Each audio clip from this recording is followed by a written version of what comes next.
options. The thing I like about this draft so far, we talk about how Quincy Crew and EG last season didn't flex at all, and they started doing it pretty consistently this season. Until this game, none of these heroes are flexed. Wyvern, you can't really play as core anymore because of the changes they made to the ult. Slardar, we've in the past seen him as like a 4 sometimes. It's kind of weird, but pretty much only a 3 now, and obviously the 2 on the side of EG. So they're just coming out with what they think is strongest without the flexibility. Where they did actually flex the Wyvern, Quincy flexed the Wyvern, they had MSS playing it. Even though it's like traditionally, well, I shouldn't say traditionally, but more recently, it's more played as a 5 because of the changes to Winter's Curse being better to hit multiple heroes with it. But still, MSS was playing it, and SVG was playing a Nyx Assassin. So maybe this is actually an Oh, never mind. Well, actually, we still don't know. We still can't be sure. When I think of flex, it's more support to core and vice versa. It's not 5 to 4 and vice versa. But that's like a mini. That's like a U flex after the surgery, the reduction surgery to your biceps. I mean, nothing says right here and now that NA, at least the top echelon of NA, do not consider this hero a meme. You're pulling it out now against EG, and you're hoping to try to claim a top spot at the major for yourself, get points, secure TI, and you think game 1 draft Hoodwink is the time. This is not a meme. Quincy Crew now have played it, 3 or 4 times on MSS. I've tuned into his stream multiple times. He's playing it. It's crazy. SVG's like spamming this hero on pubs too, so I'm just waiting to see the SVG Hoodwink. I mean, it's not going to be much of a difference. I feel like you do the same thing regardless, but I'm just waiting for it. Oh, the tree. This tree always seems to come out as a response to the Hoodwink, right? It feels like it turns into this weird tree lore thing suddenly, and all these heroes come out as a response play. It feels like it's a meme in itself, but there must be some validity to it after all. Yeah, allows you to spot her a little bit easier. You get a little extra tankiness for the Medusa throughout the whole game, which is always nice. It's true. So if this is a 4-position Hoodwink, then I would expect the Ags again, because I really think that combo with like Lesh as the core doing the amplified damage is pretty insane. But of course, like MSS, he's going to get farm typically if you're going to be playing a hero like that.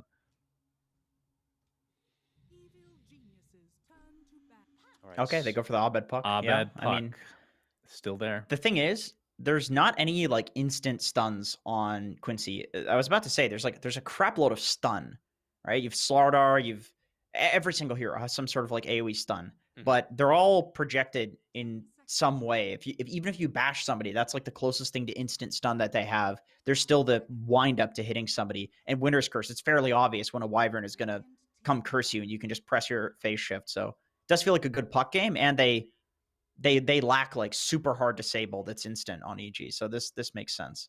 Yeah, we can't forget with that TA ban that this Lesh could also be Yawar's 1-position pickup or Quinn's mid. They have a magical damage core, one of the best in the game right now, it seems. They're now just missing that, physical bit of damage late game to kind of balance things out on their team. And, whether it be Quinn, whether it be Yawar, it looks like EG are trying to cover those bases on what could be the best possible option. I'd actually like to see Lesh position 1 and Bristleback mid this game. I literally was going to say that too. Bristle shits on Jenkin, puck. Could you please stop copying me? I'd really appreciate that. You're also getting paid to do analysis work. Here's the reason. The reason. Let me give you my analysis. This is what I'm getting paid for. Okay? Careful with the bicep, by the way. Careful. Of course, I don't want to flex too hard. Don't flex too hard there. Bristleback, okay? This is how you beat the Dusa. You go before she gets the Ags, because once she has that, it's looking tough. It's looking real rough out there. But Bristleback, you can push early and win before the Ags, or by the time you get the Ags on Dusa, Bristle has an OP Ags as well. So you have the Ags timing to meet the Ags timing, and then you're better earlier. I mean, they don't have a break hero until this potential final pickup. And what's left, right? When you've already got the Hoodwink, you've gotten rid of the Viper, you'd have to squeeze in like a Shadow Demon, I guess, or something.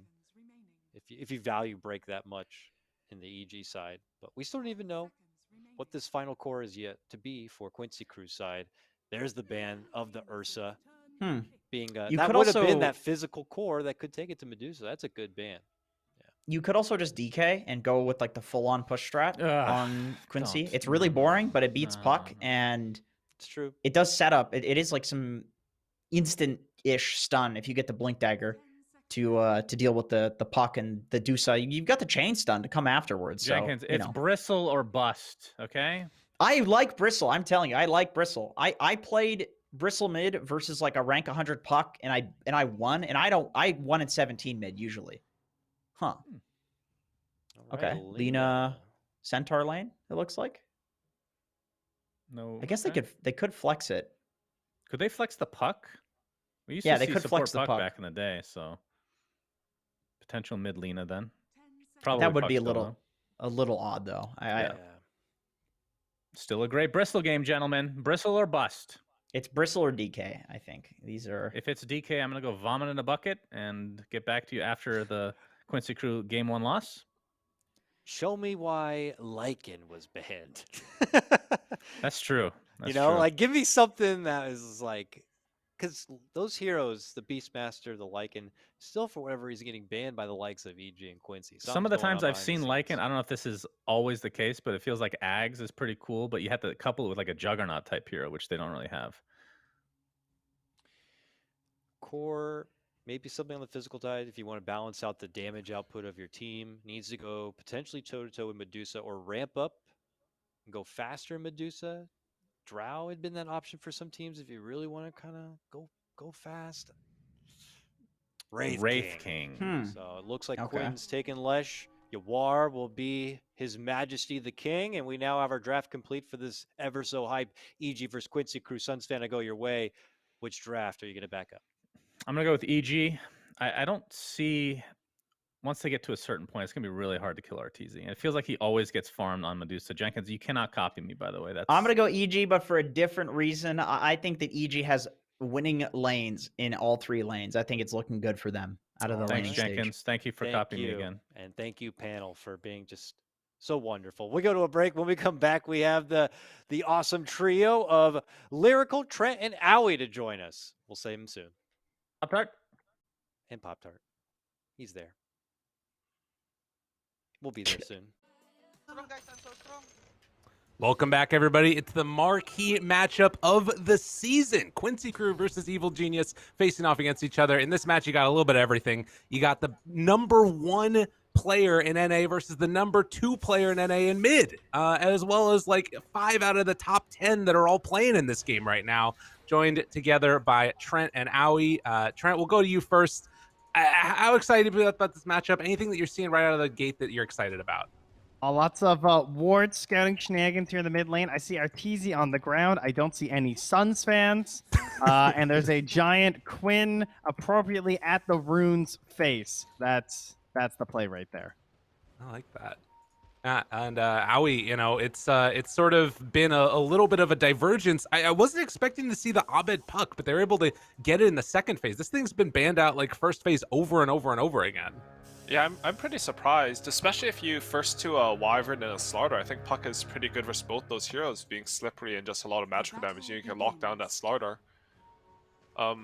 Yeah, but EG, like, they clearly have something in their draft that they have a plan for, right? They pick the center hero, who's super hard to win your lane against. They pair it up with the Lina later on, and then they pick this Dusa as soon as they see the Slaughter, because they know that Dusa is one of the best heroes versus Slaughter in lane. It's very hard to aggress on her with a melee hero. She just does her thing. Yeah, I think we'll pretty much see if this game is like, can Quincy survive their lanes, to be honest, as a lot of games versus EG are. Yeah, well, you definitely don't want to lose any lanes versus a Medusa lineup. That is for sure. So the Hoodwink coming out, though, we just saw it in the last series from Ocean, I believe. And I don't know, it was interesting. I'm not sure where to place this hero with all the recent changes. But with the Slardar, it's always nice to have like this range just harass or like this fly getting very low with the help of that Blightstone too. So we'll see if this lane can hold up to all the pressure. And EG are actually building a double wave on this lane. When I first clicked Fly, I thought it was like sort of weird that he would build a Orb of Venom with a Dusa lane. I think you're not really playing as much for the kill, but they have some different idea. Like they double wave the wave and they're playing aggro even onto the Slaughter lane with the Medusa. It's very cool to see that. Yeah, he's like trying to burn all their regions super early. So I far, think it's a good way to play well. the lane too. Yeah, it looks very strong. Arteezy with 3 denies already. I think he got both range sweep denies. Like this lane's looking a bit rough for Quincy Crew, to be honest. Well, we'll watch and see how it goes as they can throw out a couple of those stuns. Hoodwink was able to pick up a few denies, but I think that was on melee creep. So we'll see if they can sort of control that double wave as they're trying to keep it pressured. Back down bottom, haven't really taken a look at that one yet. Winter Wyvern is like a hero that I feel like we don't see all that much, but the Arctic burn early, particularly against Centaur and, you know, in the later stages when you have that ulti just to sort of stop the stampede from people getting away, it feels like it's kind of a unique answer that they came up with. Yeah, I think it's hard to be percent based, right? Like, for sure. So good. I think the Winter Wyvern ult reset against Centaur and Dusa is also very important. Like, I played a bunch of this Dusa hero, and when your ult's down, like, you're still strong because of the new items, but you're not like the same type of team fighter. Quincy crew this game, they're gonna look to like reset on EG's initiation with this curse and hopefully get a good fight out of that. Oh, Mojo top. Oh, we really want that range creep, but also mid, they're going right now. Quinn trying to get to the water rune in time and will get it. As Abed's keeping the pressure on. Has that water rune still for that quick regen if he needs it? I mean, this is interesting. He also escaped up top and dropped the Arteezy spray on fly, like just fast enough to get up his reach. His I can't believe he lived there though, right? That was crazy. Yeah. Wasn't he like 1 HP beside both heroes and he just manages, I guess this hero, like we're seeing what it's good at, right? It's really annoying and elusive, so yeah, 2-hero bushwhack for the survival. But I mean, burning the South, who's going all the way back to base. Not the best news for Lesla, who's paying the price. Well, there we go. Rough. And they will get him. So a quick and easy bring down there. The 40 heroes Fly's played 10 times. It's his worst hero. Interesting, 32% win rate.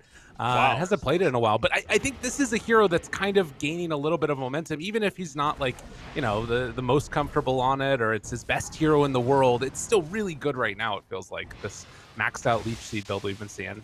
Yeah, I think so. I think that's the main difference. Like the boss run Leech Seed, and we're seeing people max out. They're not like if you max Nature's Grasp, you're sort of going for like a defend your tower passive thing. But if you max this Chad Leech Seed, like you're going in them, you're putting pressure on them, and it's made the hero like very different. Yeah, it's up against a hero who you don't like to see in the Leshrac though. Like trying to actually like save a tower after. That's always depressing. Yeah, that's a good point. Like Treant thrives off being able to keep your tier 1s alive, right? And Leshrac, he just takes it in one go. There's no chip damage when you have a Leshrac in the game. I'm surprised Quinn's he's CSing very well mid. He's killing it. He is rank 1 for a reason, but Abed's a very strong laner, and I honestly thought Puck would have a little bit of a CS advantage in this lane.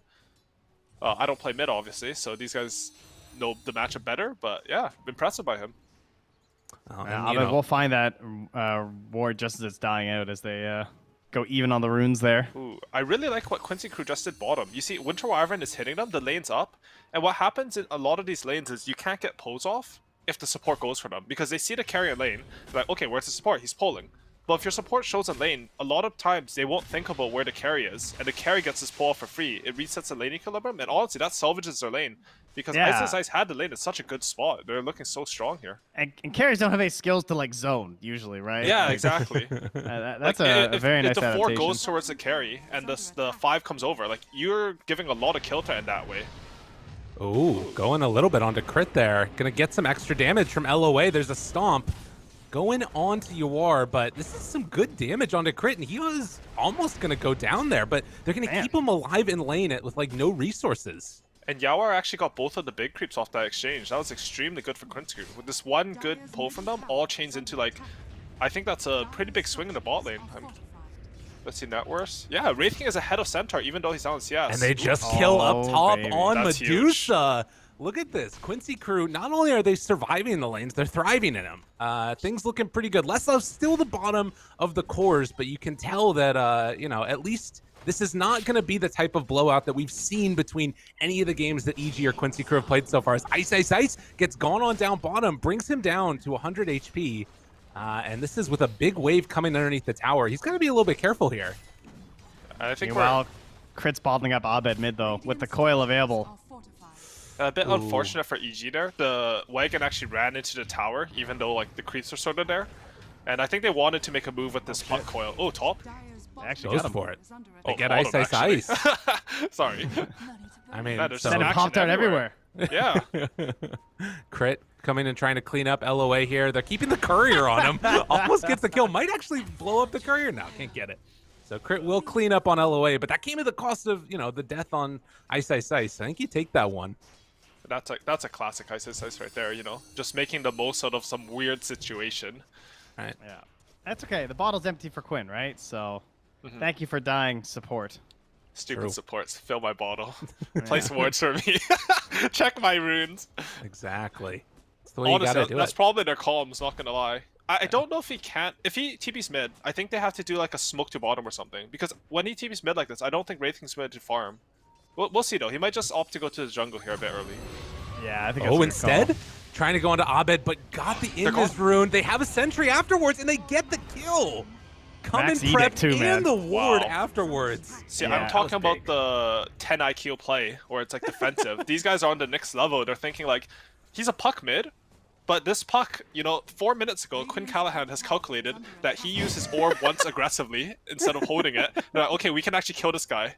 And I'm actually That's semi-serious when I say conditioning this. right Like, there. there's actually He's some got sort of the like read. conditioning, like some read here, where you think, oh, this puck is using orb aggressively. He's using phase shift to dodge hits. It's a long cooldown now. We can go for this kill. Yeah. And like, they're on this shit, you know? Like, it sounds like a meme, but it's true. And now Sometimes you get memes your are pump true. fakes. And you also saw Quinn after the kill, like, Whoa, he uses a whoa. space. I thought they were going again. Abed took a lot of damage, but they didn't have enough mana on Quinn there to do it. He actually, great, after the though. kill, he used a space to check, like, behind, above the enemy tier 1 for a ward. Like, I love those small things in Dota. Yeah. Just shows, like, how on point these players are. Like, they're on fire right now. They're thinking. And Abed's thinking that it's going bottom, and oh, he'll be incorrect. Arcane top, even a scan from LOA. He wants it, baby. He's going. Oh, he's not going to get there in time. Abed, that's 2 runes now for him. Got the Invis and getting the Arcane. That one much better. The Invis didn't keep him alive last time. And we'll see where they go from now. Quinn's waiting right now. Going to TP back towards mid. Was looking for an opportunity, either top or bottom, I would imagine. But nothing Yeah, to I gain think there. so. He was watching, but, like, you look at bottom, it's a 1500 HP Centaur. You look at Dusa, the lanes in front of our tower. I think it's the right choice.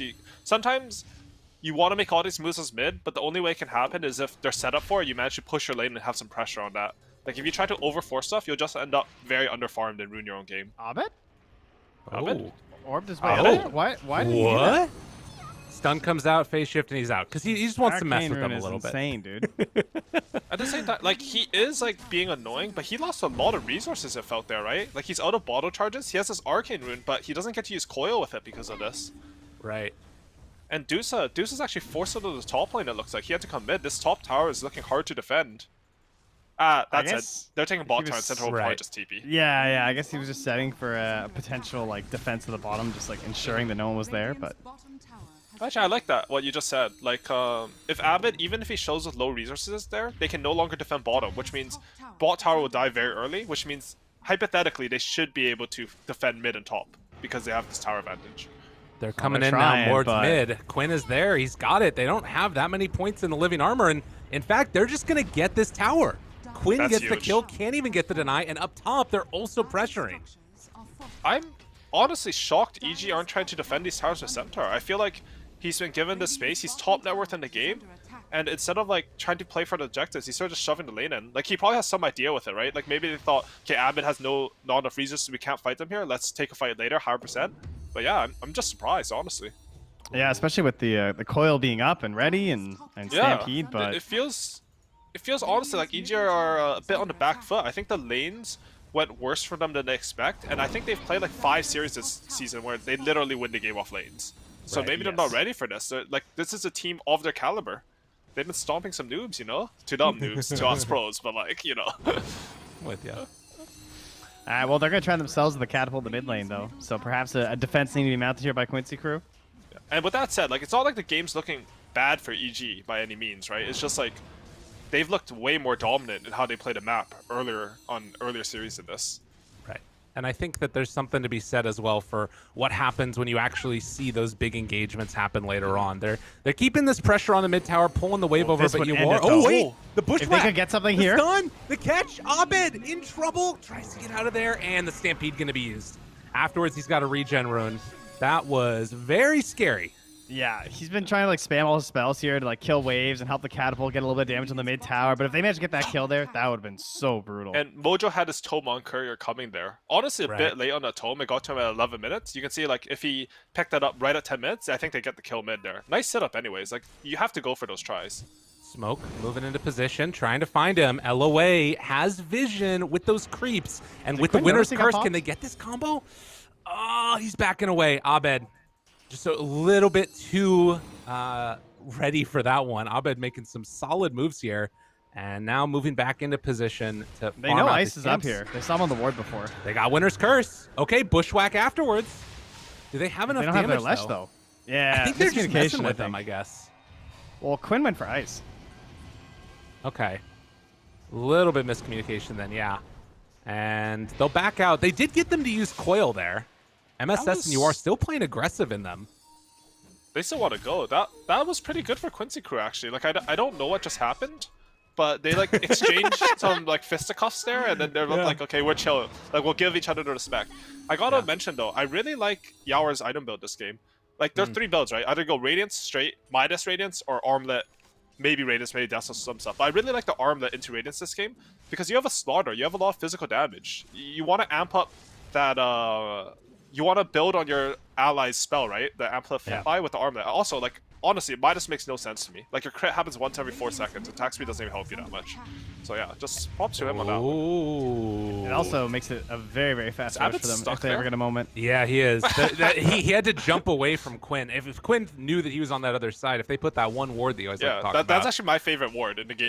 Yeah. So if they had that, you know. That would have been death. Free kill. Just saying, guys, you know. Yeah, just saying. And Ice, he actually, he went for Vanguard phase boots. Some players I've talked to have actually told me they don't like Vanguard versus minus armor and Sven type heroes. So I'm curious what to see his thought process with that. There's big smoke going in the fight. Go, jump, finds the crush, tries to get the kill, bushwhack, not gonna get it. They get the jaunt away on Abed. Still have vision, ice. Gets used. So they'll find themselves the kill onto Ice, but they won't be quite so lucky as finding Abed. I mean, I'm not sure. Like, the Centaur has 2,000 HP, and he literally died in 2 seconds there. Like, I'm not too sure if the build, like I can see why he built Vanguard. He just wants to push the Wraith King out of the lane and take the tower. But I think the itemization might need to reflect, like, the heroes he's against a bit more. You think Hood into Blink instead? No, I think just a cloak. Just a cloak into Blink. I think phase boots are, like, a bit overdoing it personally. That, like, Isis is way better on center than me, right? But, like, my logic in my head is just like, I can't tank this game because they have amp and they have a lot of magical damage. So I'm a bit confused on the phase boots. But that said, he's probably getting phase boots because of amp, you know. So who knows?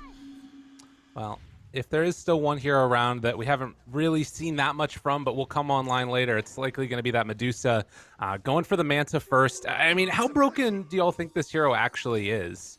As apparently CCNC top average net worth in the first 10 minutes of the games, and he's keeping it up here. Dude, everybody in this game, that's how much these two teams have been stomping everybody else, right? That's true. I think Medusa is definitely a strong hero. I think in C region, we saw the hero picked a bit more. They always got this Aghanim Scepter. It's like SMY into eggs or Manta into eggs, and the hero looks like incredibly solid. With that said, there are some counters being found to this hero. How the meta always works is a hero gets super OP, it gets picked earlier and earlier, and then a counter comes out and it starts to get devalued. I think we're starting to see that a bit with Dusa. Maybe not quite yet, but it will get there. Like in China, they played a Diffuser Ursa versus her, and it destroyed her, for example. Right. In this game, I think the Wyvern is actually a good idea versus her. I know they picked Dusa against the Wyvern, but like if you can disengage this hero's ulti and take a long fight, you can actually beat this hero. They can bash her, they can keep like hitting her with the spells, and as long as she doesn't get a second snake off, she will be killable this game. Yeah, and the Arctic Burn is your current health too, so it's like always doing the big chunk of damage into your mana shield. I like that. Big smoke up now. Leslau looking for one. Lowest net worth on the cores right now is Puck, and he just gets caught. Yo, okay, the chase down, dead. Winner's curse afterwards onto Lina. Tree's beating the crap out of the support duo, but Ice is here. They want to bring down Quinn, and they'll get him. Mid for mid so far. Can they find any more on Evil Geniuses? Doesn't look like it, as, well, they're thinking about going again on Leslau. Finds the crush. Not really into anything afterwards. Now the turnaround stun. Have the cold embrace. Keeping Yawar perfectly fine. And he will just turn and go back to farming. So a trade of mid for mid with the blink reveals. I love these fights too. They're so like pokey, you know? Neither teams, they understand like if we commit here, it could be bad. Oh, they have this vision on RTC. Okay. I don't know, this is still deep. Going. He's low on mana. They come again. Oh, the bushwhack. Look at the combo there. But Yawar, he still has a lot of mana left, so his ulti's going to be ready afterwards. Coming back to life for another round. Leslau looking for an opening now. They're still looking for the chase down. MSS gets swatted by the Lina. And it's just, after that bushwhack, there wasn't enough follow-up. They need that Lesh. Yeah, I felt like they maybe extended a bit too deep there after. Just thinking like, oh, we can get this Dusa, apply that pressure, but... Yeah, they heard me say the fights are very pokey and non-committal, and they just instantly committed, you know? Right? they took that as a challenge. Smoke that to bottom, though. I think they're going to find Quinn here. They have Blink on Centaur. He's in trouble. And Quinn trying to walk away, spots him, caught him, and done. Well, he did buy out his travels right beforehand, but definitely hurts. Important. And a lot of the spams, the Arteezy spam down bottom. And the Quincy crew side, they have this long cooldown rating. Are they just going for Roshan? Yeah, well, I mean, look what Yawar did. He jumped off the Radiance one Deso. What? Interesting. A pickup. No, they know. Oh, this could be so bad for them if EG get here in time. They're trying to take it quickly. They can't do this. They got to back out. Stampede even going to be used to run into the pit. And now they realize. That's good. Yeah. That could have been bad for Quincy if they're still in there when that goes off. Yeah, that was they have ward honestly, too. those blind jumps are so terrifying. Ooh, jump onto the 1-5. Chase trying to go for that kill. Oh, the phase shift. And now the coil. Oh, they got to get here with the rest of the team. Quinn shows up, though. There's the winner's curse onto Abed solo. Not going to be enough. Slaughter's already died, but they do manage to find the kill onto Lina. Ice looking for another jump, but can't get it. So EG making some good moves. That's a kill on the puck if Slaughter had his bash primed. Unfortunately, he had no charges on that. And instead, like Abed, like, you go on this guy, like, he's going to look for every opportunity to kill you. Like, there's a reason he's so high MMR and widely regarded as one of the best mids, right? This is such a good puck play. He just plays like a frantic puck. Just like constantly throwing out his spells. Oh, nice deny. MSS. Okay, yeah, give him the tip. Give him the tip. That was pretty sick. But I never know if he actually has 4 heroes behind him or not because of the way he casts his spells. Like if you watch it from their fog, like he's just constantly like orbing over you and stuff. So he like puts this uncertainty on you. No wonder they're so quick to jump into the pit the second they suspect something. True. Well, there is still, I mean, they committed to, like, you know, this early damage with the Deso now, and, you know, the War queuing up the BKB next. So you'd have to anticipate that they're going to think about going Roshan again pretty soon here. They've had so much vision up here, too, in that dire top jungle. Yeah. Like, they had the ward up on the pillar for the longest time, and they have one on the other pillar. They see these TPs coming through. Like, if they don't get a catalyst in this soon, it's going to be pretty rough. And they also have vision for EG up top right now on Yawar. It feels awkward for them, right? Like, you're saying they have all this vision, and they're choosing not to fight. I think that's, like, a conscious decision. If you look at the team fight, like, it's hard for them to run in. Like, they don't have this Wraith King out for another 20 seconds. I think if they run in enemy jungle, they'll just lose the fight. Look at this vision they have. All right, no, they're bringing over more. There was a chance there, a moment where they could have caught Quinn, and they're still thinking about it. They're all underneath this ward. They jump immediately onto the ledge, tries to find him. Can they get the kill? They will. Quinn goes down again.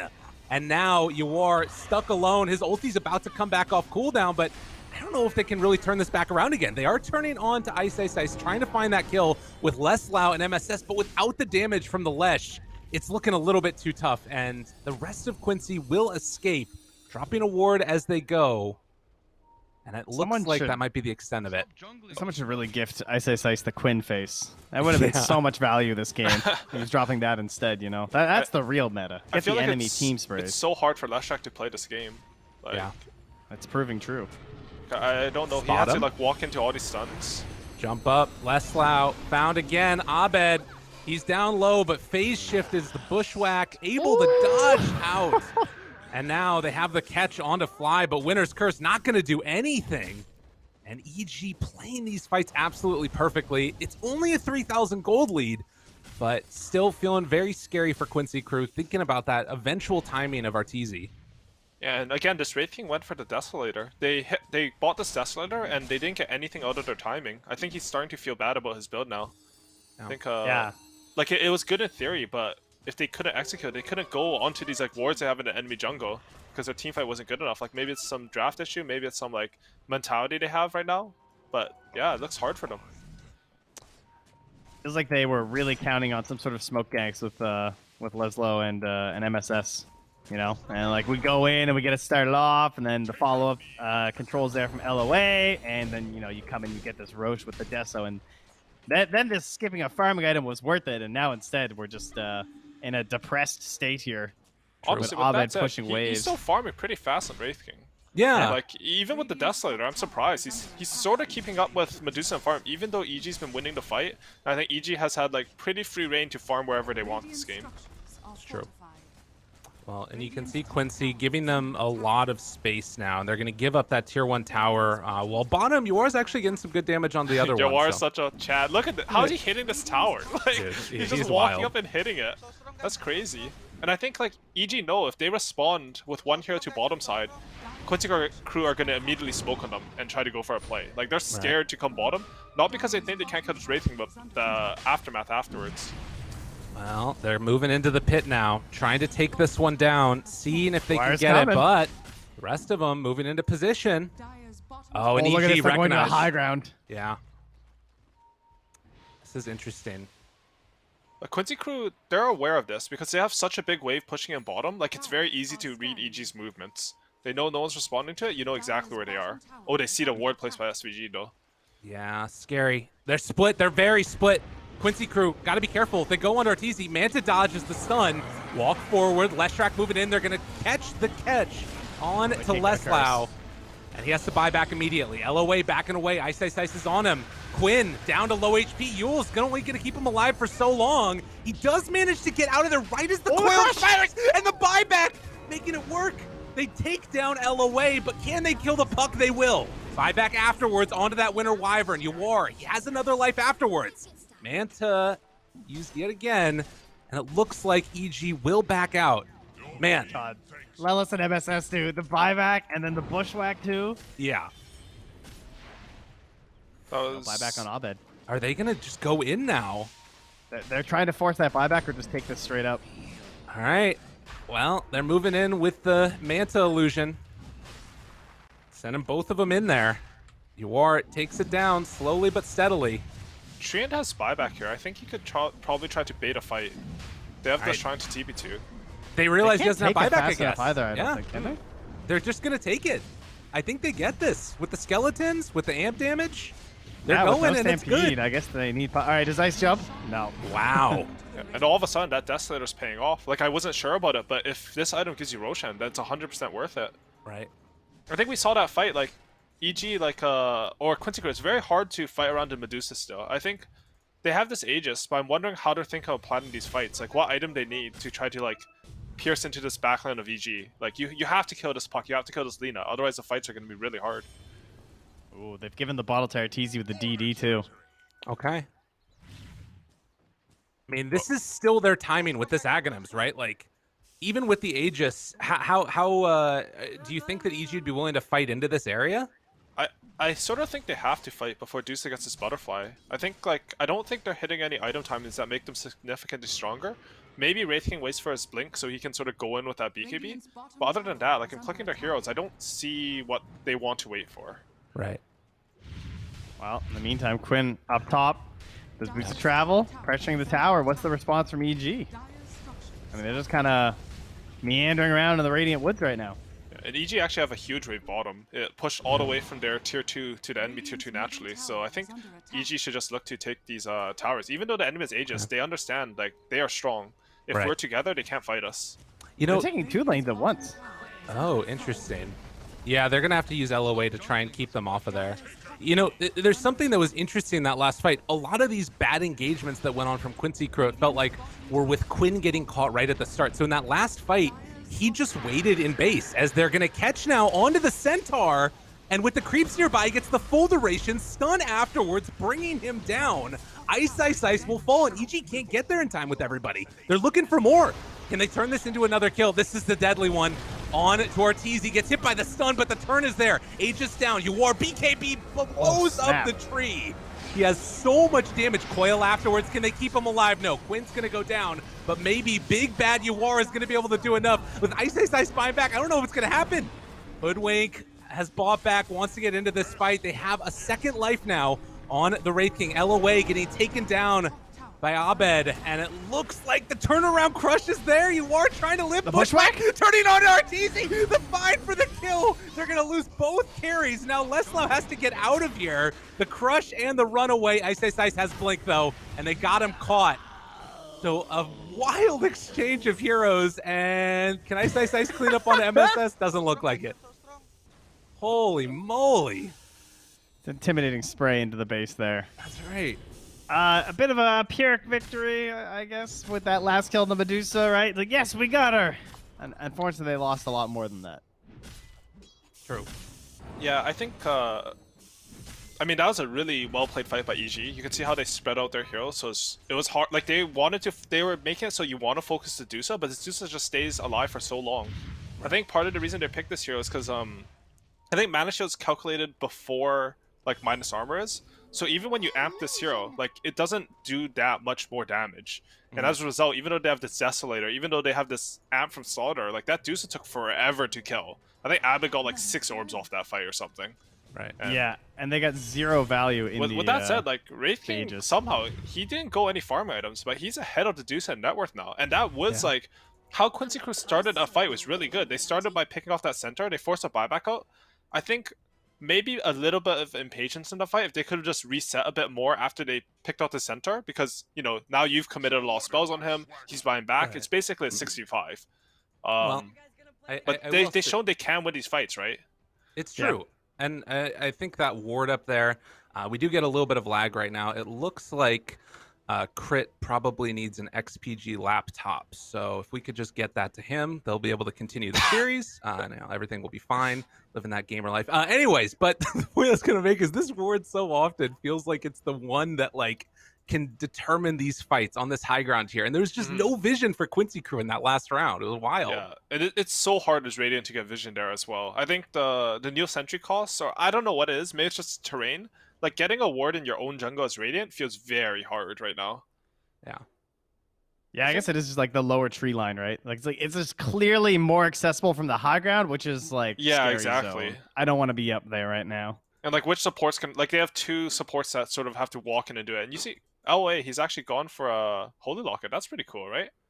Oh. Maybe they can out-sustain them with this Code Embrace. I know someone was telling me, if you take the talent and you max Code Embrace with a Holy Locket, it's almost like a full heal off one spell. What? It's a crazy amount of heal, just like all the multipliers together. And he's even going Deso on the puck too, with like the phase shift attack for all the physical damage boost. So ooh, that's it nice. has a lot of value. Because the thing about Dusa is, like, she takes these really long fights and she's pumping out consistent DPS, but she actually doesn't do any burst damage, right? So Desolator helps us, like, make up for that. Like, if they see one hero, you Desolator him, and then all of a sudden all the heroes hitting him have like plus 20-30% damage. Yeah, there's not a lot of heroes you can, like, make those benefits on, you know? It's like the Ember too, same idea, where it's like actually like a team orb. Right. And I think EG's, like, itemization, it's very good for this game. Now that Ice Ice Ice has his plate mail, he's looking like he can actually frontline. Treant just straight rushes a Solar Crest because he understands, like, this game is going to be on the Medusa. If you can make this guy a hyper carry, he will carry you.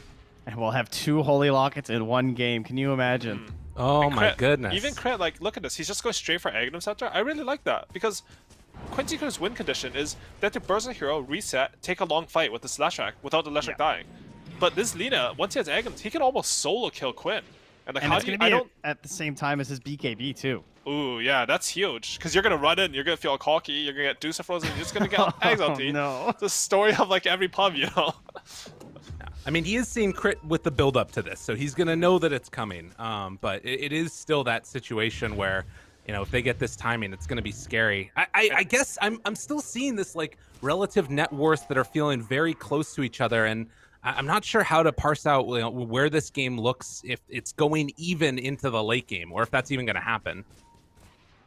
I think they haven't had a fight yet where you felt like the good impact of a curse, because, like, how well spread out EG's been. Right. Yeah, I think how EG are playing the fights. I think it's not only how well they're playing the fights, but it's hard for the Quincy Crows to go into bait for the curse, right? Like, these high number players, not even just EG, like pretty much anyone in DPC, NA, Div 1, or any Div 1, like, you're not going to catch him with big spells unless you force a mistake. But, like, who can go in right now? Like, Starter blinks in, he dies. You know? Wraith King can walk in, sort of. Oh, they got him. No. They got him. Cold Embrace is there. The heal coming out. Can they bring him down in time? Yes, they will. Quinn's dead. Winter's Curse afterwards. Do they have enough damage? War's have just to win this standing, fight. still rooted.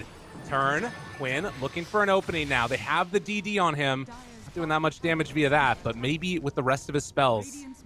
And just they gotta just back retreat. out. Wait, Arteezy still there? The crush onto Yawar. Tries to go for the bushwhack. It's off the mark.